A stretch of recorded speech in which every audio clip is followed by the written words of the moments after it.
अस्सलामु अलैकुम रहमतुल्लाहि व बरकातुहू।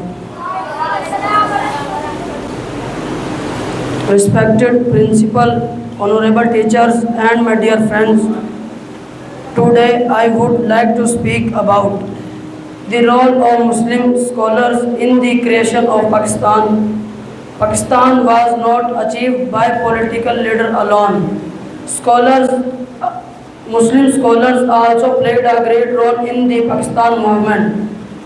They guided the Muslim nation with the light of the Quran and Sunnah. Dear friends, today we enjoy freedom because of the sacrifices of our elders and scholars. The best way to honor them is to become good Muslim. Knowledge and good character.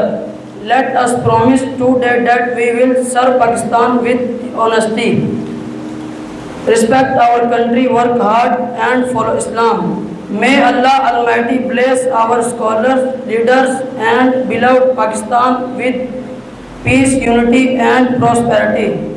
Pakistan Zindabad. Thank you very much.